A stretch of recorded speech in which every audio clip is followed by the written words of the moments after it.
Savez-vous comment on appelle une prostituée repentie? Un député, bien sûr. Elle était nulle, celle-là. Pardon. Alors, vous êtes très nombreux en commentaire à me dire que, fort heureusement, mes analyses sont un petit peu meilleures que mes blagues qui, elles, sont franchement pourries.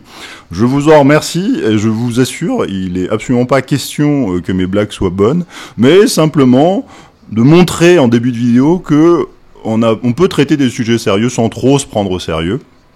Et c'est quelque chose d'ailleurs en général que je reproche énormément à l'industrie financière, c'est que les mecs sont pas du tout sérieux, mais ils se prennent très au sérieux. Donc forcément, moi je fais l'inverse. Donc bah oui, on va parler des élections d'hier. Et chose extraordinaire, je suis d'accord avec Bruno Le Maire, et de manière générale, En Marche, Renaissance, enfin ceux-là quoi. C'est effectivement un revers électoral, mais absolument pas une déroute. Et c'est ce qu'on va voir aujourd'hui en analysant un petit peu les conséquences économiques et financières à prévoir de cette élection. Je fais cette chronique pour Putsch et Nicolas Vidal qui m'invitent, je les en remercie chaleureusement. Inscrivez-vous à leur service, suivez-les, ce qu'ils font est vachement bien. Et là, je parle pas de moi. Et moi, par ailleurs, je m'appelle Guy de Lafortelle. Non, pas par ailleurs, même par là aussi, je m'appelle Guy de Lafortelle. Mais par ailleurs, je rédige le service d'information économique et financière L'Investisseur sans costume. Et je vous invite aussi à aller sur la chaîne YouTube, sur le site l'investisseur-sans-costume.com pour vous inscrire et pour suivre un peu ce qu'on va aborder des notions qui méritent un petit peu d'être suivies dans le temps. Encore une fois, c'est-à-dire que moi, ce que je vous raconte, c'est des choses que je travaille depuis des années et ça vaut le coup de prendre le temps d'y revenir et de pas juste s'y intéresser en consommation type fast-food. Donc vraiment, inscrivez-vous à Putsch pour la politique et éventuellement à l'Investisseur sans costume pour l'économie et la finance. La petite page de pub est immédiatement refermée. Et bien évidemment, la première chose qu'il faut aller voir quand on va aller regarder un petit peu les résultats économiques et financiers d'une élection, c'est le taux. Le sacré saint taux, le 10 ans, c'est-à-dire quel est non pas quel est le taux d'intérêt auquel la France lève sa dette, mais à combien cette dette s'échange sur le marché secondaire, parce que bien évidemment de la dette on en met énormément et cette dette change de main très régulièrement et il est intéressant de savoir à quel taux cette dette change de main. C'est un indicateur extrêmement important. Parce que, bien évidemment, c'est un précurseur des taux auxquels l'État va lever ses prochaines dettes. Et ce qui est très intéressant dans notre affaire, c'est que... Attendez, je vais faire juste un truc, non, c'est bon. Ce qui est très intéressant dans notre affaire, c'est que on a une dette qui est un petit peu montée ce matin. Un petit poil. On est à 2,20, un peu plus. On n'est pas à un pouillème près. Et ça veut dire en gros, bof. On n'est pas extatique parce que l'Allemagne est plutôt en train de décompresser un peu et de rebaisser ses taux. L'Italie et l'Espagne, eux, sont carrément en train de monter. Donc, c'est pas très grave, mais on fait un peu attention. Et c'est exactement la situation dans laquelle on est, parce que on entend les commentateurs en train de dire « Oh là là !» N'empêche que l'Emmanuel Macron n'a pas sa majorité absolue. Non, il n'a pas sa majorité absolue. N'empêche qu'il a à peu près 70 députés LR et divers droites et divers centres qu'il peut aller chercher, soit pour faire un pacte de gouvernement, et ils vont probablement y arriver, ce qui finira de signer la mort de LR. Bon, on a tué le PS, on va tuer LR, jusque-là tout va bien. Donc déjà, ils sont pas loin de réussir à retrouver leur majorité absolue. Première chose, même si elle est fragile, même si elle va avoir un peu de concession, réfléchissez un peu sur la dernière mandature, quand LR et En Marche n'ont pas été d'accord, je veux dire, sur des questions fondamentales, des questions importantes, et pas la couleur des abricots, si vous voulez. Il y en a pas tant que ça, en fait. Hein. Là, je parle pas de députés pris un par un, je parle vraiment de groupes. Donc, déjà, c'est pas non plus la mort. Et ensuite, faut pas non plus oublier que en France, on a un truc très rigolo qui s'appelle le 49.3, qui est donc cette capacité du gouvernement à passer en force des lois sans demander son avis à l'Assemblée. Alors ça vaut le coup de s'arrêter 2 minutes aussi pour se rappeler un peu comment ça fonctionne. Depuis la réforme constitutionnelle de 2008, le gouvernement n'a plus le droit que d'invoquer le 49.3 que pour voter la loi de finances et la loi de finances de la sécurité sociale, en gros le budget, ce qui est pas exactement bête, parce que quand on voit ce qui se passe aux États-Unis, quand les gars arrivent plus à voter un budget, pour être plus précis, quand ils arrivent plus à voter le plafond de la dette qui permet d'appliquer le budget, et que tout d'un coup vous bloquez le gouvernement, c'est absolument stupide. C'est vraiment stupide là. Donc que de se dire qu'il faut s'assurer que le budget soit toujours voté, c'est pas bête. Et ensuite, le gouvernement peut aussi faire appel au 49.3 une fois par session. C'est-à-dire, en gros, une fois par an pour la session ordinaire. Maintenant, c'est aussi une fois par session extraordinaire. Donc, au pire, si jamais une fois par an ne suffit pas pour faire passer le 49.3, qui est déjà quand même, c'est un petit cataclysme quand même, un 49.3, ça met tout le monde dans la rue, on n'est pas content, on n'aime pas ça. Mais, si vous voulez, le gouvernement a toujours les moyens de passer en force une fois pour un grand projet de loi type retraite pendant une mandature, pendant la session ordinaire, et si vraiment il y a besoin de passer une deuxième fois dans l'année, on fait une session extraordinaire. Donc, ils ont toujours les moyens de leur action, et ça, les marchés ne se sont pas trompés, on est donc dans un truc bof, et ensuite on a bien vu qu'Emmanuel Macron avait aucun problème à venir tabasser la rue. On a vu sortir, c'est Mediapart qui a sorti qu'il y avait effectivement eu des instructions pour tabasser les gilets jaunes à l'époque. Donc c'est pas la rue qui va faire plier le gouvernement, sauf à aller niveau guerre civile. Bon, on n'y est pas encore, on verra le jour venu.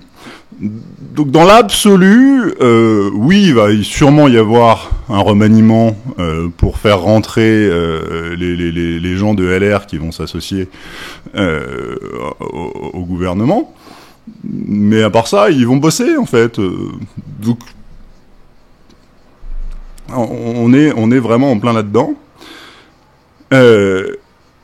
Mais cela n'empêche pas que ça nous met le doigt sur un problème assez fondamental en Europe, qui est que cette question des taux d'intérêt de nos dettes est quelque chose à surveiller comme le lait sur le feu, et c'est le problème du moment. Et ça vaut le coup de faire une petite aparté, maintenant qu'on a vu que malheureusement il n'y avait pas un grand sujet sur cette élection d'un point de vue économique et financier, en mode on va continuer à détruire tranquillement nos infrastructures énergétiques, les vendre à l'Allemagne, même pas les vendre, les céder pour rien, pour un plat de lentilles.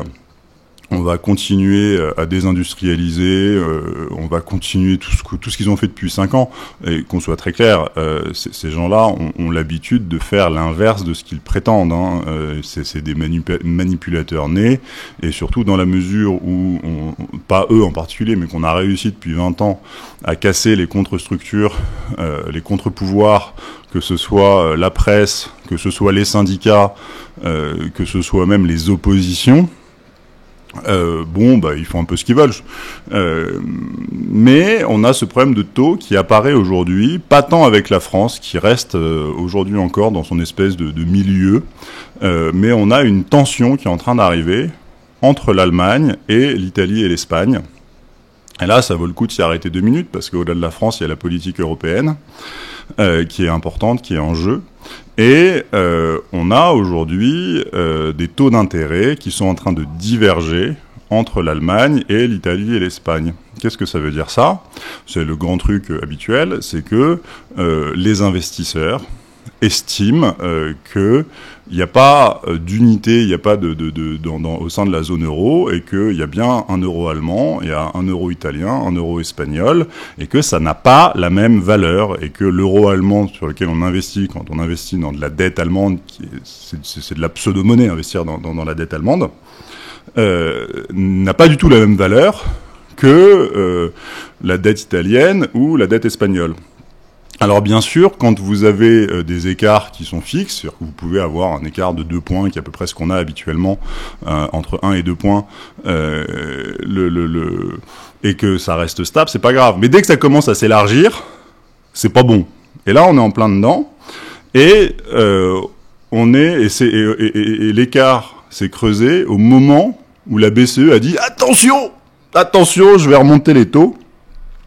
Parce que, bien évidemment, quand on remonte les taux, alors les gars, ils n'y ont pas été de manière extrêmement sévère. Hein. C'est-à-dire que la BCE, Madame Lagarde, nous a expliqué qu'elle allait augmenter ses taux de 0,25%, puis encore 0,25%, peut-être même 0,5% d'ici la fin du mois de septembre, en sachant que on a une inflation à 8% en Europe.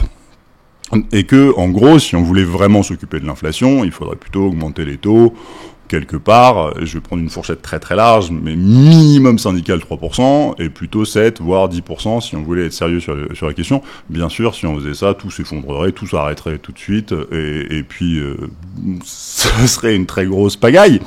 Mais ce que je veux dire, c'est que vous avez cette communication où les gars se disent « Ouais, on va remonter les taux de 0,25%. » Ce qui se passe immédiatement après, c'est que les dettes commencent à diverger parce que, bien évidemment, l'Italie et l'Espagne sont particulièrement fragiles, donc les taux se mettent à remonter plus vite. On dit « Oh là là, si on remonte les taux, ceux qui sont les plus fragiles vont souffrir et donc on n'en veut pas. » Donc on fait remonter les taux. Ce qui fait que la BCE a organisé une réunion d'urgence, c'est absolument magique, pour dire attention, on va faire très attention à éviter la fragmentation de l'euro, et on va faire une politique de défragmentation. C'est un truc de dingue, le terme même de dire ça. Alors c'est que de la com, encore une fois, parce qu'il y a strictement rien derrière. Il y a strictement rien derrière, c'est que voilà, il y a un mot très martial, mais on sait pas trop ce qu'ils vont faire derrière. Ce qui est sûr, c'est que soit ils font rien de réel, et une fois qu'ils auront géré la com, ça va repartir de plus belle. Soit ils font un vrai truc, et s'ils font un vrai truc, il risque de se passer deux choses. Il risque de se passer que l'inflation allemande qui est en train de chauffer super fort.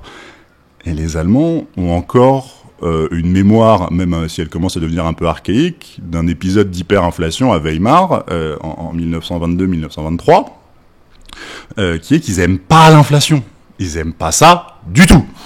Et donc, si la BCE, effectivement, forcément choisit de préserver l'euro plutôt que de faire tout exploser en laissant justement l'euro se fragmenter, ce qui est sa pente naturelle, le prix de ça, c'est une inflation toujours plus forte en Allemagne, ce qui leur fait très très mal, d'autant plus que c'est un pays assez industriel et l'inflation fait beaucoup plus mal à l'industrie qu'aux services. Et ensuite, ça veut dire des transferts de richesse via la monnaie. Et ça, c'est quelque chose qu'on ne dit pas assez.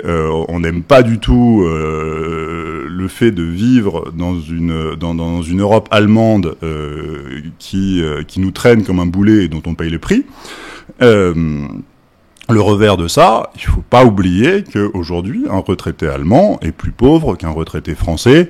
Alors, c'est pas tout à fait vrai pour un Italien ou un Espagnol, mais les Allemands ont aussi, au niveau des foyers des individus, de quoi se plaindre d'un transfert de richesse qui est passé par la monnaie, qui a été contre les ménages allemands, pour supporter les bêtises des Français, des Italiens et des Espagnols. Ce qui me fait dire, et j'aurais peut-être dû annoncer cette conclusion dès le départ, que aujourd'hui on a tendance à parler, alors on parle plus d'Italexit ou de Frexit ou de choses comme, enfin Frexit, on aurait pu en parler s'il y avait eu Mélenchon, ce serait pas arrivé pour autant. Mais à mon avis, le vrai risque de rupture, c'est que l'Allemagne à un moment dise merde. Et il y a, à mon avis, des risques beaucoup plus importants que ce soit l'Allemagne qui fasse advenir la crise. Et c'est ça qu'il faut regarder, et il faut le regarder d'autant plus que non seulement l'Allemagne paye aussi le prix de l'euro, elle n'en est pas seulement une bénéficiaire, c'est-à-dire que bien sûr l'économie allemande en est bénéficiaire, mais les ménages allemands, eux, payent le prix et ils commencent à en avoir marre, et ils ont raison. Et la deuxième chose, c'est que l'Allemagne a fait des fautes. L'Allemagne a fait des fautes très graves depuis 20 ans d'un point de vue énergétique. Elle est en train d'en payer le prix fort. Et ça, pour les 10 prochaines années à venir, ça va pas être fun à gérer parce que c'est jamais bon quand le leader s'est pris une tôle et que derrière, la France, qui normalement devrait reprendre peut-être le lead, n'est plus en capacité de reprendre le lead. Faut quand même pas oublier que dans les années 90, pendant la mondialisation, la financiarisation, les grandes banques françaises, on était tous en train de louer le modèle de service français, alors que les Allemands, c'était des vieux ploucs qui étaient encore très industrialisés et que vraiment ils avaient rien compris à la nouvelle économie, que l'Allemagne c'était la lanterne rouge de l'Europe, ils avaient dû se taper la réunification avec l'Allemagne de l'Est, ça leur avait coûté une blinde. En l'an 2000, l'Allemagne, ça va pas. Donc là, ils viennent d'avoir 20 ans de grosses réformes et ils en ont récupéré les bénéfices, mais aussi payé le prix. Et maintenant, le vent devrait tourner parce que dans le nouveau régime dans lequel on rentre, on est dans un nouveau régime qui est un peu plus favorable aux services. Où la France avait fait des choix énergétiques qui auraient dû payer, mais bon, on s'est tiré une balle dans le pied. Et normalement, la France devrait être en train de reprendre le lead en Allemagne. Sauf que c'est pas le cas. Et à mon avis, on est bien sur une politique de fragmentation. Mais encore une fois, il faut aller regarder ce qui se passe en Allemagne, davantage qu'en Italie ou en Espagne, qui notamment sont les faibles, étant les faibles, sont quand même assez tenus par Bruxelles, comme nous en fait. Donc face à ça, on est bien dans une situation de fragilité de l'euro, pas tant par les élections françaises où nous on reste un petit peu dans un espèce de ventre mou où on n'est pas plus pas moins, mais la divergence entre l'Europe du Sud, de l'Italie et de l'Espagne et l'Allemagne et un petit peu Danemark et Pays-Bas aussi va être à suivre dans les prochains mois. C'est là que ça va faire mal. Et il faut regarder la sécession des pays du Nord. Et pour vous protéger d'un truc comme ça, ou qui pourrait faire très très mal à l'euro, vous savez ce que je vous dis en ce moment, je conseille à tout le monde d'investir un peu dans de l'or, parce que l'or, c'est la monnaie qui reste quand il reste plus de monnaie, depuis 5000 ans. Je suis désolé, je sais que c'est pas fun d'investir dans l'or, les gens aiment pas ça, mais là en ce moment, non seulement l'or est en solde, mais c'est vraiment le bon moment pour investir dedans quand on est européen, quand on est dans la zone euro, parce qu'on ne sait pas ce qui va se passer. Il est tout à fait possible qu'on rentre dans une nouvelle crise de l'euro dans 1, 2 ans, 18 mois, par là. C'est ce genre d'horizon-là. J'espère que cette vidéo vous aura plu. Si vous voulez plus d'informations pour investir dans l'or, je vais voir si Monsieur Vidal peut mettre en description de cette vidéo un lien vers un petit dossier, justement un petit dossier gratuit pour savoir comment on fait pour investir facilement dans l'or sans être un Mozart de la finance. Et moi je vous dis à votre bonne fortune.